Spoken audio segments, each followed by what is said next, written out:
I'm an alcoholic. Actually, my name is Angela, and I'm an alcoholic, Angie C. And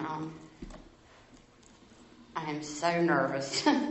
But I was sitting here thinking about, I prayed earlier, and when Constance asked me, I said, well, let me call my sponsor and ask her. Because for a long time, my whole life, if I've ever wanted to do something, I just got up and did it, and I never called nobody and asked anybody. I didn't ask my parents. I didn't ask nobody. If I did it, I just got up and went and did it. And I prayed today, and I asked God to send me a sign to do it. And when I asked this gentleman earlier what his name was, he said his name was Trey. And that's the prettiest name in the world to me. And maybe you'll understand. I have a sobriety date of 3/14/18. I've been sober and clean almost 1 year. I'm supposed to tell you how it was, what it is now, and what it's like. I'm going to get back and I'm going to just start. I was born in 1970. My mother and father were married. And also I have a sponsor who has a sponsor who has a sponsor. And my parents were married. My dad was real poor. My mom was kind of a little bit on the wealthy side. Back then, that was a lot of money for what they had. They actually owned the ambulance service in Richmond County. Her parents and another set of parents in Richmond County. And so as a little girl, I got a lot. But within that first year, my parents divorced. And my mom was a really beautiful woman. And before she divorced my daddy, she had her second husband lined up. And he adopted me and changed my name and gave me a name that was not mine, but it was given to me. And I never knew anything about it till I was about 5 years old, maybe 6. And I was sitting up in Ellerby because my mom's from Ellerby, her grandparents are from Ellerby and Ledbetter. And I was sitting up there in the restaurant, and I can remember this at 5. My mom was going through her second divorce by then. And I heard my aunt say, well, if you hadn't let him adopt Angie, at least you could keep her, and he could just have the other two. My mom fought hard to keep us all three together. During that time, she had lost her mother and lost the money, and the second husband had taken everything she owned. So she went from a little rich girl to a little poor girl. And we went from living over there in a nice house on Biltmore Drive to living in the projects. When you've had a pony and you've had everything in the world handed to you to go living in the projects, my life had been blown apart. I lived over on the west side, right behind social service. It was the Bilos. By then, Mama was on husband number 3. And I'd always remembered my aunt talking about my real daddy. And my best friend lived 4 houses, well, at the time, 3 houses up from my real dad's house. And I would go there and we would play and we would ride her pony up and down the street. And there were a little set of kids, there were 3 of them that I used to love to play with. But all 3 of them had blonde hair and I had real dark hair. And one day I told Rebecca, I said, hey, let's get out there and play with those kids. They got a horse too. And I like them. And she told me, she said, you big dummy, we can't go down there and play with them. Don't you know that's your brothers and sisters? So my world was like really thrown at me right then. I knew I was different. I went home and started asking my mom about those kids and that man and woman that lived in the house down the street. So questions had to be answered. By then, my mom was packing us up and moving to Georgia, and with husband number 3. I went through a rough time with husband number 3. I didn't like him. He was not a very good person. He had 4 or 5 kids, and it was just crazy. So we go to Georgia. We live in Georgia. We my great grandmother dies in Ellerby, and we come home. And my other grandma and my aunt take us back to Georgia, move everything back, and like it's 1981 F-100 truck, and 3 mattresses tied to the front of it. Do you know how embarrassing that is, coming up the highway? But we were packing, we were coming home. During that time, that summer, I'd got on the train. My dad worked for the railroad, and he had landed that job right before I was born. I came and spent the summer, but the whole time I spent the summer here, I'd get in trouble. The other children didn't do any bad. I did bad. Someone would leave the water cut on. I'd get hollered at and punished. But the other little ones, they never got punished. And it was always the other child, her child, or that child from your other marriage did it. Growing up, I was a little distant. My other siblings that lived in the house with me, they knew I had a different daddy, and things were different, because I would get different gifts and stuff that my stepmother would buy for me. My father never bought me anything when I was little. When I got Christmas or birthday, my stepmother bought it. She was really good to me. By then, I was getting to become a teenager, and I was curious about things. And where I lived down Airport Road, it was easy for us all to get together and hang out in the woods, and somebody have a bottle of Creek liquor or wine or grape wine or whatever one of our parents had made. There was also other substance that grows out in the woods, and but I never liked it because I didn't know how to inhale. But I sure did like that other stuff that we drank.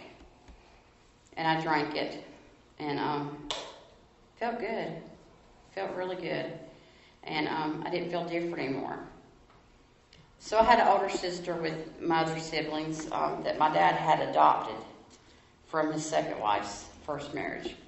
And I was always jealous of that because she got the new clothes and I got the hand-me-downs, and she got this and that. And all I ever heard was I was never good enough. I was never smart enough. I'd never read enough or anything.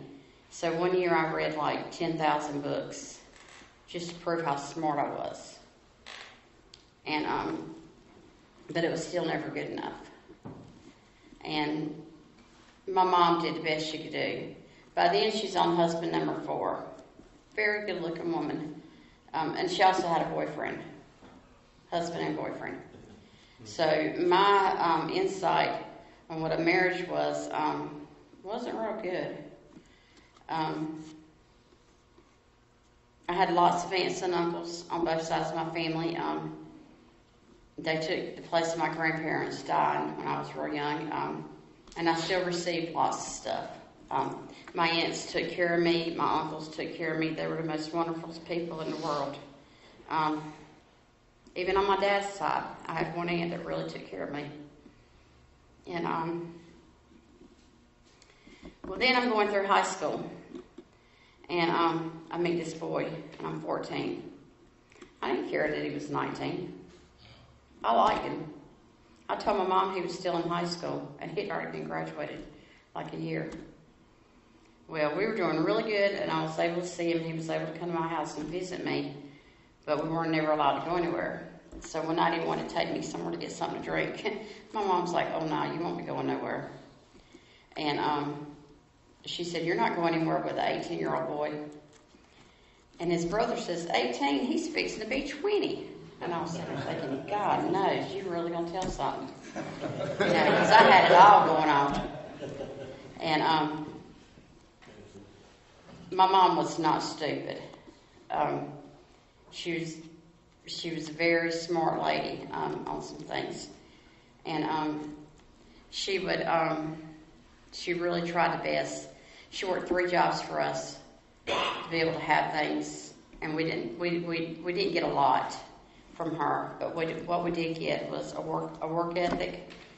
I knew how to work. I began to work by the time I was I got kicked out of my granddaddy's farm for eating too many strawberries one day, so I got sent to the house to learn how to clean the house. But to really work and make a pay, I started about 12 years old.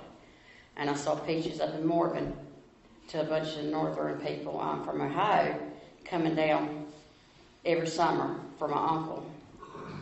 And all of them loved to drink. Every one of them. If there was a funeral, if there was a birthday, it didn't matter what it was, they all drank. So it was easy for me to get it and sip it and take it and pour it in a bottle or pour it in a coffee cup, and nobody never knew anything. And I had this one uncle, he was my favorite one on my mama's side, and every time he drank, once he come home from Vietnam, he set his bedroom on fire.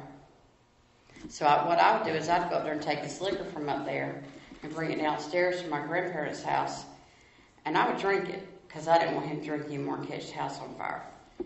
Because I wanted somewhere to spend the night and run away to when I wanted to go to my granny's house. Because he still had that house. And so here I'm in high school, I'm trying to date this guy, and my mom thinks I'm doing stuff I shouldn't do. Next thing I know, she leaves husband number 4, and we're homeless. So she calls her second husband and has him come get my 2 siblings. She sends me to my aunt because I won't let her take me to the doctor, which she had no reason to worry about anything. I wasn't doing anything. And I went to live with my aunt in Charlotte. And my aunt, I love her to death, but I swear both her parents had to be sailors. Because I learned more 4-letter words there at her house than anybody could. And I had to get up every morning at 4:30 and slop her hogs to live there. Then come home, take a shower, and get dressed for school. She did take care of me and do right by me. Because that's what they did. You know, family took care of family. And she had a daughter, and I had an older cousin, and so I finally came home once I turned 16. My mom couldn't make me stay up there no longer. She had to let me come home and date this boy. And I didn't realize during the time when I was dating him that he had started drinking real bad and doing all kinds of stuff. And until one day I went outside my mom's apartment. We were living in the projects again. And every car on the street had been hit, even my mama's school bus. And the school bus was like, half of it was missing. And I remember the sheriff, the city cop come to the house, and he was like, I need to know who it was at your house. So, you know me, I'm not snitching. I'm not telling. I was like, I don't know. Well, of course, my little brother and sister come in there and told everything. And before my mom had got home the night before, I'd had a little party. And I didn't realize that they were drinking and doing other stuff. But when he left, he hit every car in the parking lot. And if you've ever lived up at LB Manor, you know that's a pretty big parking lot to park school buses. But when you hit the school bus in about 10 cars, you don't even need to be behind a wheel. My mom met another man, still had her boyfriend. She got married for the 5th time. I didn't agree with my mom marrying him. I blamed a lot of stuff on my dad that I was growing up with. You know, everything that he had did, I still blamed him. I never forgave him for giving me away. And so when my mom started seeing this husband number 5 that she was fixing to marry, I decided to crawl out my window and run away. Because my 4th stepdaddy still had the house that my mom and him had lived in. And I called him and said, you know, can I come there and stay? I'll go to work, I'll pay, I'll go to school, I'll do whatever I've got to do. Well, that lasted about 3 weeks. I turned 17 the next day, so my mom couldn't make me come home. I didn't emancipate myself, but she signed rights over to my stepdad for me. And she had got so mad that she had beat me with a clothes hanger, so that helped, of course, make things work on a little bit more. And I testified against her. She's not here today for me to apologize, but she should have beat me a little bit harder with 2 clothes hangers. During this time, I really didn't drink then, but I would drink off and on. Like I would drink for 3 or 4 days and then not drink, and then drink for 5 or 6 days and then not drink. And then it was time for school, and once I went to school, all I cared about was the weekend drinking. And somebody's parent in Richmond County was out of town, and we were having a party. And it was always football, basketball. And by then, I'd got rid of that older boyfriend and started dating another older guy in the Navy that I had dated in high school. And I drank with him. By then, I could drink about a case and a half at 17, 18. And that's a lot for a little girl, because I didn't weigh but about 100 pounds back then. And life kept going on. Then I walked in this beer joint one night. It was called Crackers. And I wasn't even old enough to be in there, but doggone, I was going that Wednesday night. And I remember telling my friend Debbie, I said, "You see that man right there?" She said, "Yeah." I said, "I'm going to marry him. He's going to be fathering my children." She said, "I thought you wasn't having kids." I said, "I might now." And, so I went in there with him, and I got loaded. And then the first thing he said was, "Y'all want to go outside and burn one?" Debbie's like, yeah, she does, but don't let her hold it because she can't inhale. So I sat in the car and I got a little contact high from it. Oh, and did I tell y'all that I went to my senior prom on acid that I thought I was Alice in Wonderland? Yeah, I forgot that one. I had a red and white dress and some red heels. And it was, everybody in there had a head like an animal. I was so ready to leave that school. And then I remember getting in a ball at a party and going to sleep with my dress so nobody would bother me. And I drank then too. The next morning we got up and went to the beach for a few days. I wasn't worried about school because I just knew they'd pass me and graduate me. And I quit 3 weeks before I was supposed to walk that line in class of 88 at Richmond that I had worked so hard in my life for, because I was going to school to be a lawyer. Because I could read anything and just remember it. I could count dates off and numbers. I can tell you what my children were home from the hospital, and one's 27. So in the midst of me getting married, I go, and my dad has a family reunion, and I'm like, my boyfriend says, "Me and Angie's going to get married. We're thinking about it." My dad said, "Angie ain't getting married. She's fixing to go back to school and finish and get her degree." And I heard, "Angie's going to do what?" Nah, we're going to get married about 3 weeks. We went right on down there Halloween weekend to the Chapel of Love in Dillon. And I worked that night before at the Colonial Restaurant. It was a 24-hour restaurant. Of course, everybody coming there was drunk. So I got drunk again and stayed awake. And when I got off at 7 o'clock that morning, I got ready, and we were married. We went in there at 12 o'clock, and I walked out at 8 minutes after 12, and I was hitched. And I was really hung because I was scared to death.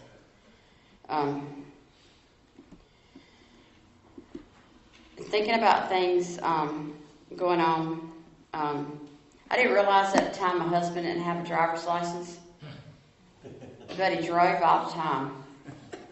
And he liked to drink, and we liked to have parties at our house. And most of the other couples that we hung out with, they all liked to drink and party too. And I lived behind my parents on Boyd Lake Road, that daddy that I really didn't like so much. I'd put me in a mobile home back there behind his house. We'd taken a horse pasture area and put a swimming pool there when I was 9. And so I had a pool, little trailer, and we were living fine. And then baby number 1 comes. Oh, God. I can't drink for 9 months. You know what that's like? So I'm like the sober one, and they want to have a New Year's party. And I've got to take all the drunks home. That is not fun when you're pregnant, taking a bunch of drunk, sick people home. And you're sober. And pregnant. So, my daughter was born 9 days before my 21st birthday. And just as soon as I had her, I was so happy. I was like, my birthday's coming up. I'm going to be 21. I can legally buy beer now. Because before, I'd always got my other siblings, my step-siblings that were older than me, or anybody. Well, my husband was older, too. He was 4 years older than me. I'd got him to go buy my beer. And I was a girly drinker. moved from the beer to the liquor, and I like mixed drinks. And then Caitlin was about 3 weeks old, and I went to work up at a bar as a cocktail waitress called City Limits. And the best thing about that is that you could serve drinks, and you could drink them, say you spilled them and drink more, and then the bartender would make you more and you go serve them again. My husband really didn't like that job, but I did anyway because he didn't like it. I really didn't like him by then because I'd already gotten pregnant and gained about 50 pounds. You know, you go from 105 pounds to 155 pounds.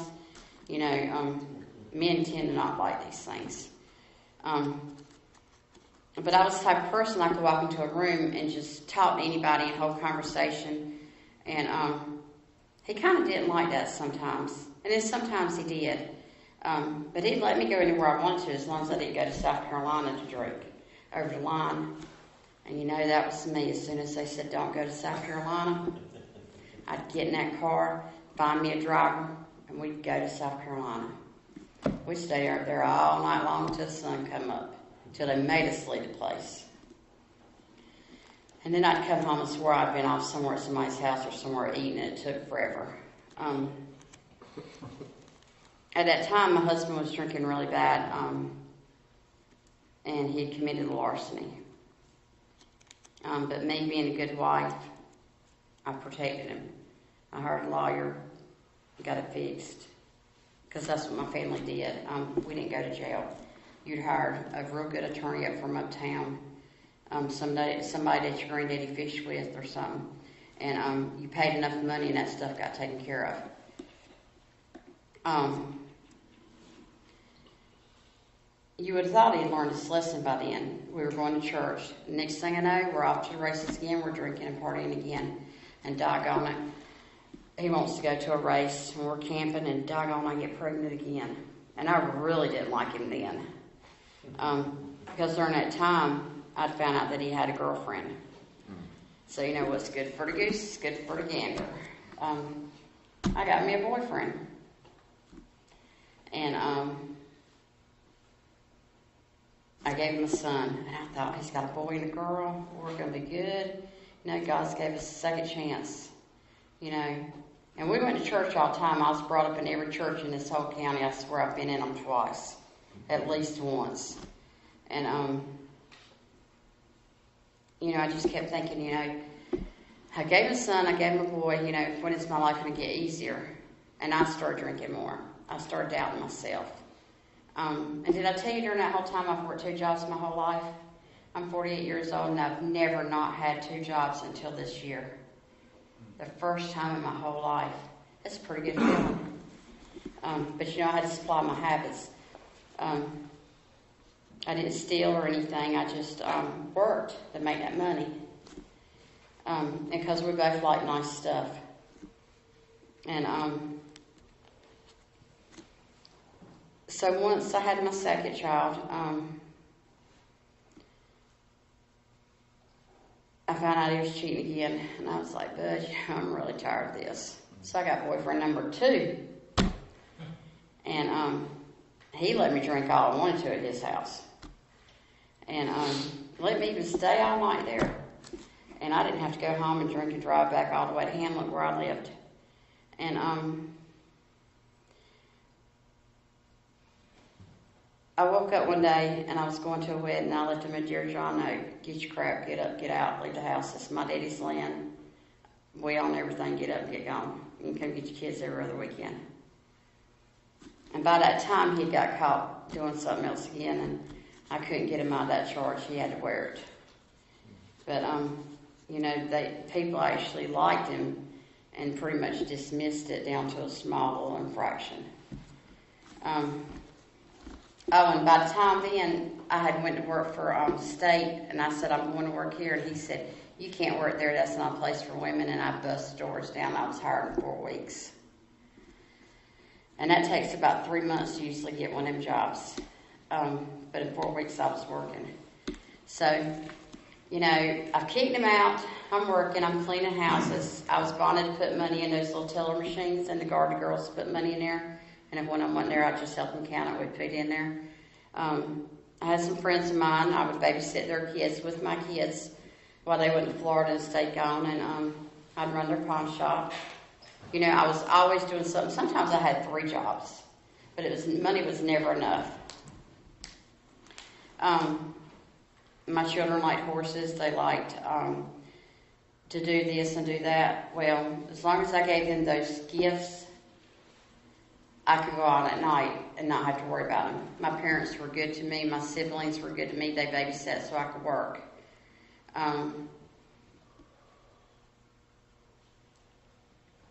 At the job I had, I seen a lot of stuff. I seen a lot of stuff that normal people shouldn't see.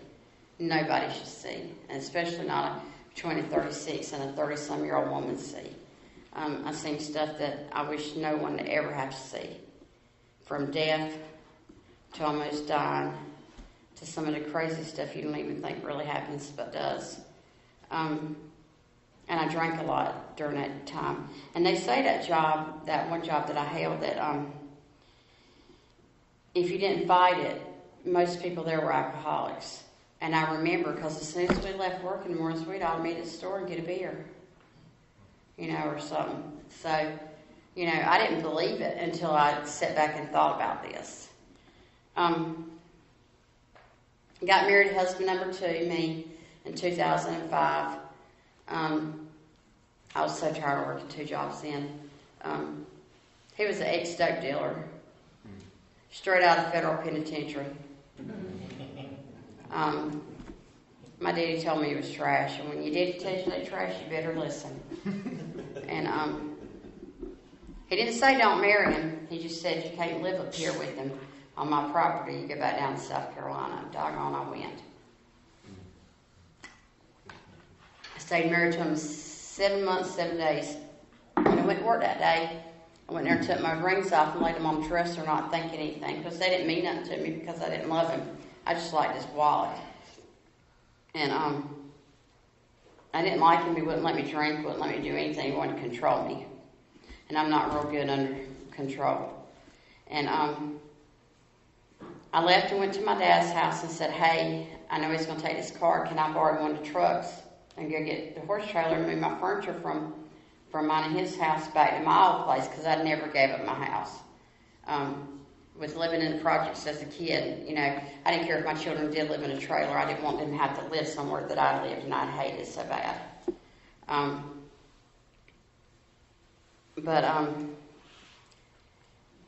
He pulls up, and he tries to make me get in a car with him. My daddy says, just let her go think a little bit, and then y'all can go to the preacher and talk and get some counseling. I'm sitting there thinking to my daddy, what the hell's he on? You know, excuse me, but God knows, is he crazy? I'm leaving. And I had already squirreled a bunch of money back. My mama had been talking to me, and my nerves were shot. My nerves were so shot. I'd been seeing a doctor, and he gave me something for my nerves. And when I went to walk inside that house, I thanked them. I said, hey, Robert, thanks for opening up the door. I've got to use the bathroom. And then the next thing I know is I heard my sister holler, oh, please, God, don't. So for the next 8.5 minutes, I fought the devil for my life. And he beat me with an aluminum softball bat. They had to glue my hair, my scalp, back to my face, because I wouldn't let him put a needle in me. My hands were black, my feet were black, my knees were black. My chest and my rib cage, nothing broke, but my bones were so badly bruised, the doctor said that if they'd broken, they could have mended, but my bones were bruised. And I'm one of these persons that I do something once and I'm done with it, you know. I don't keep sticking my head in that bucket. But doggone if I didn't make some crazy choices for husbands, you know. Now,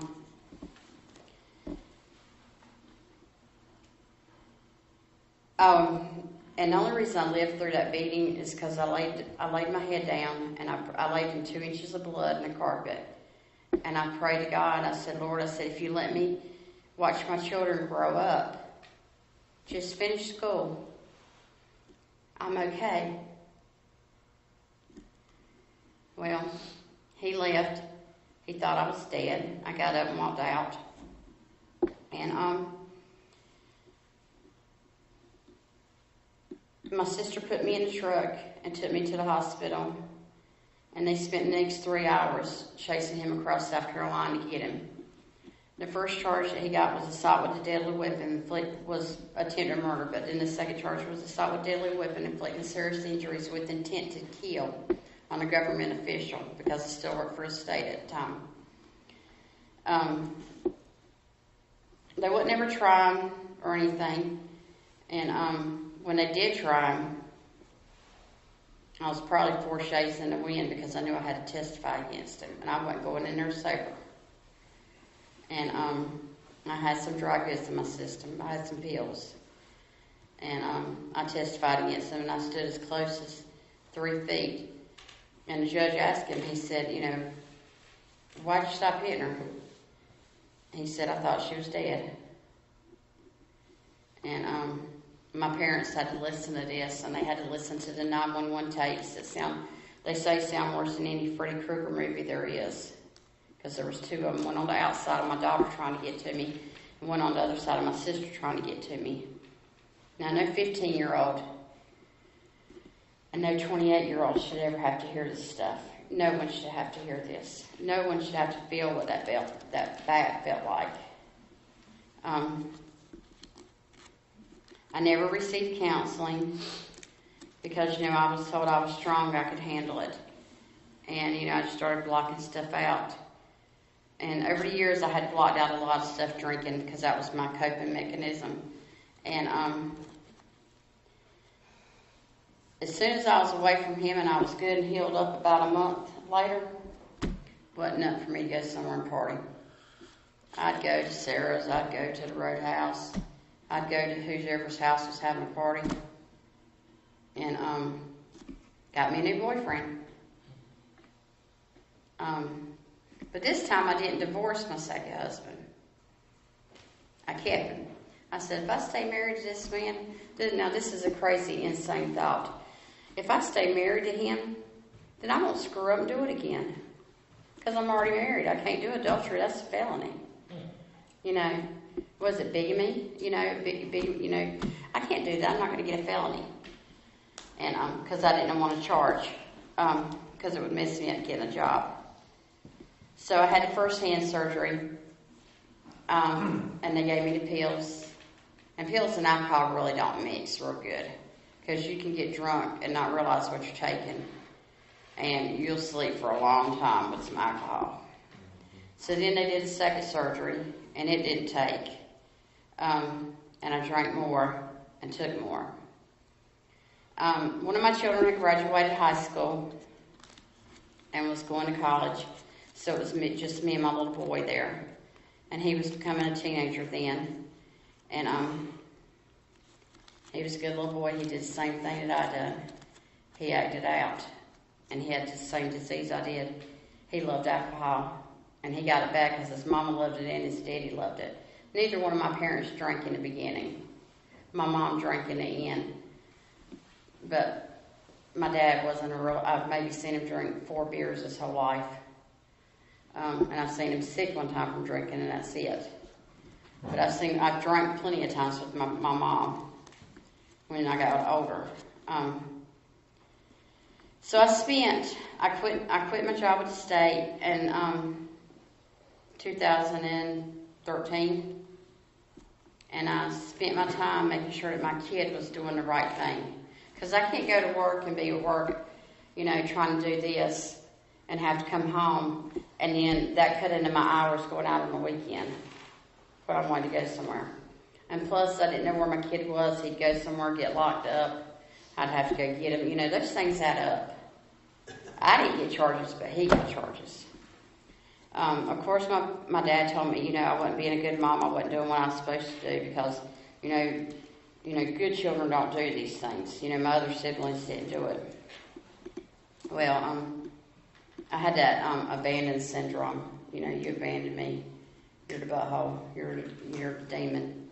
Instead of just listening to him and asking him why. Because I never did.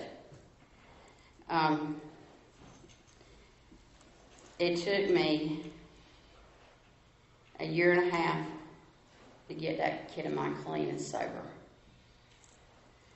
And he was working with my dad one day, and he had a job fixed to come open at the railroad. And I was fixing to go back to work somewhere. And I was still going out drinking and partying. And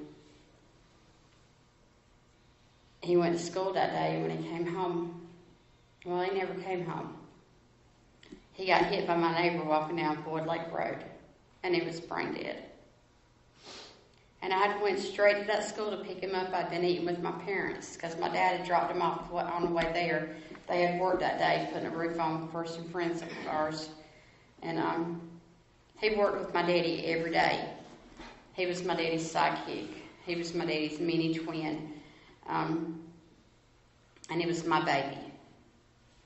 You know, if you don't think nobody loves you, your mama loves you. Believe me.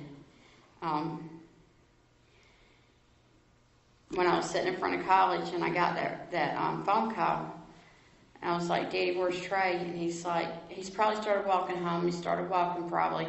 Did you take any detours? I said, no, I came straight here. Before I could put my car in reverse and start driving home, I heard the fire sign sound go off in Hamlet. And I seen the ambulance pulling out. And I got right behind the Hamlet City Fire Department and the ambulance part, and I pulled in with them. And Trey's baseball coach was an off-duty EMT worker, and he seen Trey. He got to Trey, checked his pulse and everything. Trey was shallow breathing, but he wasn't moving, he wasn't responding. But he did have his license on him. And on his license, he was a donor. So the coach came over there and said, Angie, your parents are fixing to pull up, because my parents were on the way home too. We were just eating together, my dad and my stepmom. And they were like, go get your parents, they don't need to see this. It was not a messy accident. It was probably the cleanest accident you'd ever see. You wouldn't even know it was an accident if you just didn't see a body laying there in his jockeys and socks, because she had knocked his shoes about 75 feet off of him. And they glowed in the dark, so I still didn't understand how she didn't see him. I was asking her. She was still sitting in her car. Did you not see him? My uncle had just passed him and spoke to him. And when he turned around, that's when she hit him. And he was brain dead. They put him on a helicopter. They took him to Hamlet. They put him on a helicopter. The doctor tried to take me in a room in Hamlet and tell me that they had intubated him because he had flatlined. And I wouldn't hear it. I said, you send him to Chapel Hill. And if you can't fix him, we're taking him to Charlotte.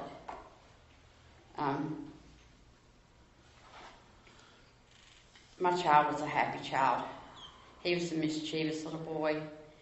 And I just looked at him in my eyes and I asked God, I said, God, I'm not worthy to be here. Take me. Let him live.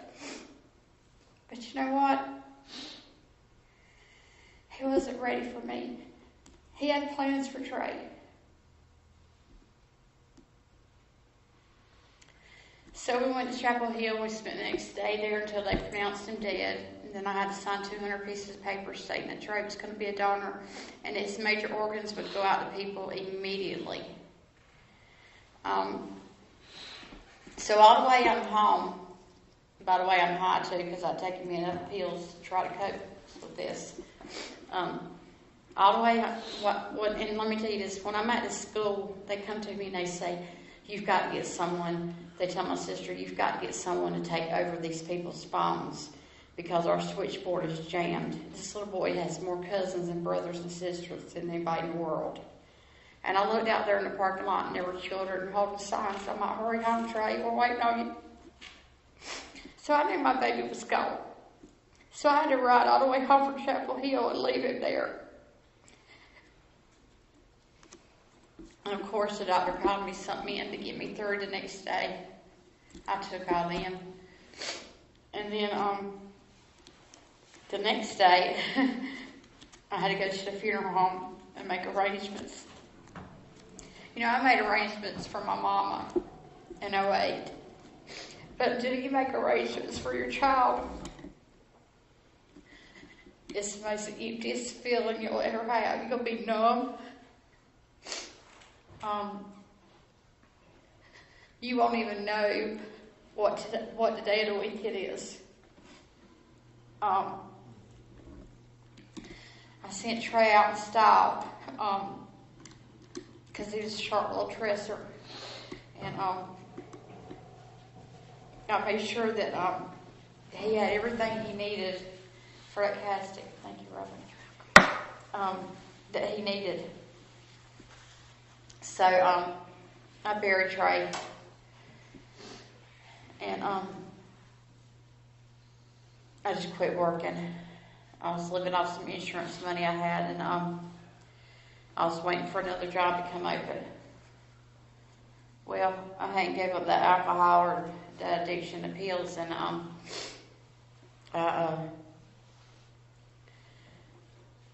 lost that job. One of the best jobs in Richmond County. I made almost $30,000 in less than 5 months, and didn't have to hardly work. And all I had to do was drive a tow motor. But I'm not a real good driver, unless I was drinking. I'm not real good driving sober because I like to ride on both sides of the road. There's not a day that doesn't go by that I don't think of Trey. I didn't receive counseling for Trey. So I didn't receive counseling for Trey. I didn't receive counseling when I got beat. I didn't tell you, but in 2013, I took 84 Somnolence, 68 Benadryl, and tried to go to sleep. And God didn't let me die then. You know, I threw it up and I survived. So that's my 3 chances right there.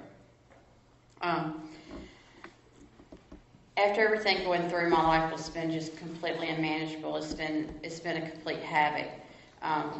Went to work for a phone company, driving 2 hours away. I'd go to work, I'd stop by, pick up something, make sure when I got off work I had something. I'm going to brief this up a little bit because it's really, it's craziness. It's insanity is what it was. I sold my home on Boy Lake Road because I hated that road. I said the water out there was toxic. Made crazy people out there.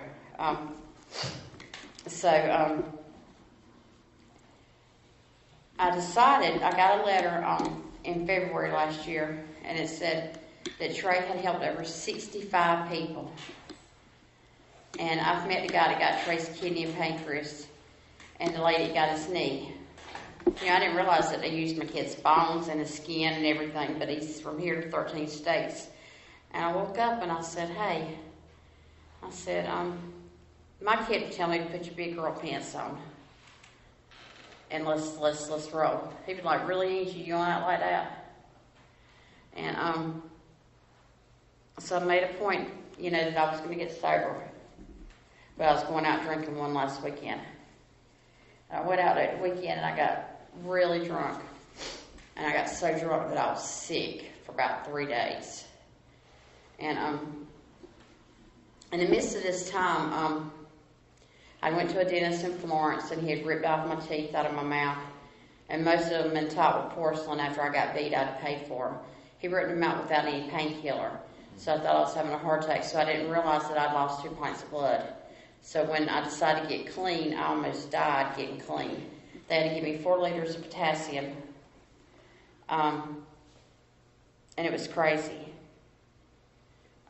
I just sat back and think about March 14th last year, and it was the craziest day in the world.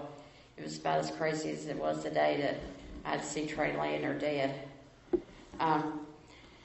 So, you know, I made a point that I was going to, you know, get myself sober. So I go to the hospital, I do all this, you know, I get through all this, and, you know, I'm there the second day, and I'm still really lost because they've got you on everything trying to detox you.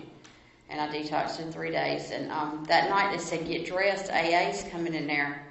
And I was like, that motor club again? Because, see, when I worked for a phone company, I thought AA was a motor club. They called their one discount. I was like, I'm not giving a bunch of drunks discounts. And my boss was like, that's AAA, not AA, you ding-a-ling. I was like, okay. You know. And So I'm sitting in there, and this man and woman come in there, and I hear his story, then I hear her story. And I say, wait a minute. And we prayed. You know, I had done those bargaining prayers for years and years. God, please make me have this, or have me have this, or have that.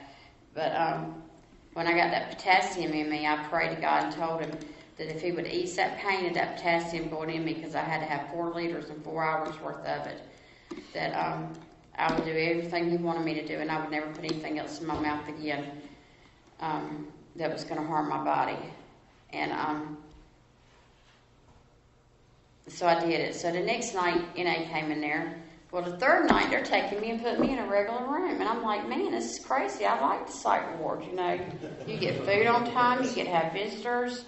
You know, you get this, you get that.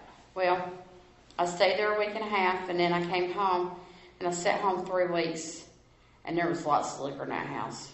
But you know what? I didn't touch it. I made my arrangements. After my whole family's trying to make arrangements to send me everywhere, I made my arrangements to go to Florida. I got my ride to Raleigh to the airport to go to Florida because I knew I couldn't drive. I went to Florida and stayed approximately 90 days and went through treatment. When I also went through treatment, I went through mental health treatment too, to handle the beating, to handle losing Trey, to handle the abandonment part. And my counselor was an alcoholic. And she said, I hope you go to an AA meeting every day. I said, I go too. And so when they sent me out, we went to an AA meeting one day, and this place is open 18 hours a day. They start at 6 o'clock in the morning and goes all the way to the late in the night. And my patient advocate person said, when you go today, you better come back with a sponsor. I was like, a sponsor? I ain't going to be here but just a couple more weeks. Because I didn't break the first 6, 7 weeks. I wouldn't do nothing they told me to do. I was ready to come home. And if I could have got over that fence without getting hurt, I would have come home. Because I watched, see how long it took to open it and close it. I know about gates. And I didn't realize that everyone in there had been through some kind of addiction or something. And a couple of techs come into that AA meeting that night. And they were like, hey, Angie, how you doing? And I thought, God, if they can come here and still get a job, then I'll be able to get a job one day. So I was in there, and I asked this lady to be my sponsor. And she was like, call me tomorrow. I was like, I can't get my phone for another few days. She's like, if you want me to sponsor you, you call me tomorrow. And I thought, God, whose phone am I going to have to steal in the morning to get to use it? But I'm going to do it. So, you know how you have the Virgin Mary, and then you have Mother Teresa. Well, God sent me to Helen of Troy. My first sponsor was a lawyer and a Methodist, ordained Methodist minister. I thought, and she drove a convertible and was an alcoholic. And I was like, oh my God. And other stuff. So she knew exactly what I was talking about. And she still checks on me today. So then when I came home, you know, I didn't know what I was going to do. And I tried to do the steps by myself. And then I got me a sponsor. And I didn't take the first sponsor because she was just a little bossy like me. And I think y'all heard that the other night. And then I got this new sponsor, and I didn't have to call her or nothing. And I kind of liked her, but I was working steps of my own. And I told y'all, Rob's not a real good-looking woman. And C, it ain't either after I had to call him and ask him everything. Because I wouldn't call her and ask her nothing. And then Rob kept saying, you got to get a woman sponsor. I can't sponsor you. You got to get a woman sponsor. And so I got my sponsor, and we started working together. I do between 5 and 9 meetings a week, mostly about 7, but there's 2 days a week I do 2 meetings each day. I have 2 home groups, Niece Group and here at the Colony. I need a double dose of this, and that's why I go to so much. And I chair. I've actually dealt with a death during this time, and he's a wonderful person. I never thought I'd let myself get close to somebody like that close, and it about broke my heart when he passed away. And he was in a program, and I just cried like a baby because he gave me a book one day, and he told me, Angela, you keep doing what you're doing and you're going to be joyful and free. I see it. And for someone that was that old and had that much wisdom, he knew what he was talking about, because he had a lot of days and a lot of years, and I just thought, God, I want to be like him, that happy when I'm that old. And life hasn't been perfect. I still haven't got that perfect job that I want, but I really don't worry about materialistic things. It's going to come, it's going to go. I still have a bad temper. I still can get arrogant. But these meetings saved me. And I'm going to tell you something real quick. I had been taught my whole life to believe that if I didn't do this, I was damned to hell and everything else, and I was going to burn. Well, when AA came in there that night and prayed with me, they reminded me that there was a God, and God had carried me the whole time. He never put me down. And that's why I say now he put me down and he pushed me and he said, girl, put your big girl drawers on and go. And that's what I've been doing. And, and I know this sounds crazy and people say it can't happen, but I have not had a taste for alcohol.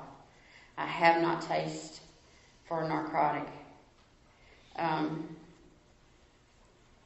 And I wake up every morning and I thank God for letting me wake up.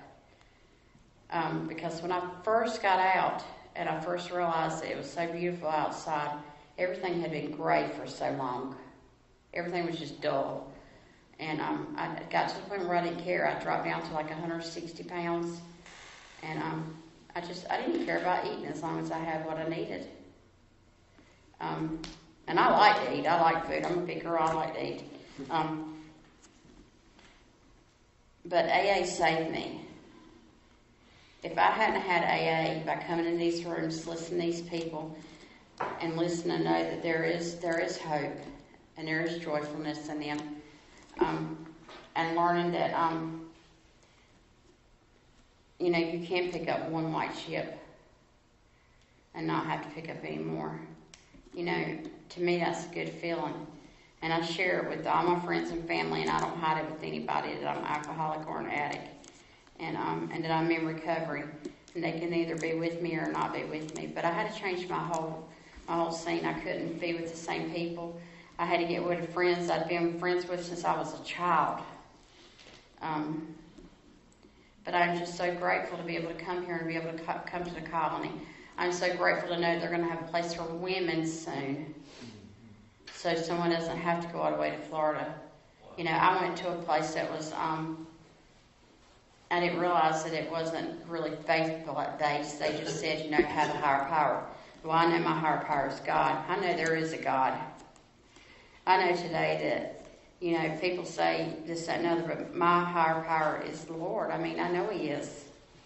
He saved me too many times. I should have been way dead. I thought myself, when I buried Trey, I wanted to crawl in that hole. Counseling helps, and these rooms help.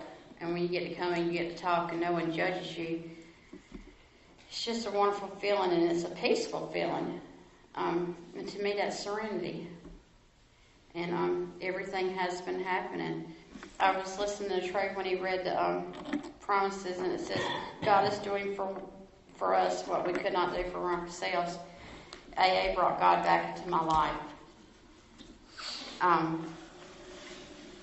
And God sent AA to me that night at the hospital. I know He did. And I want to thank you.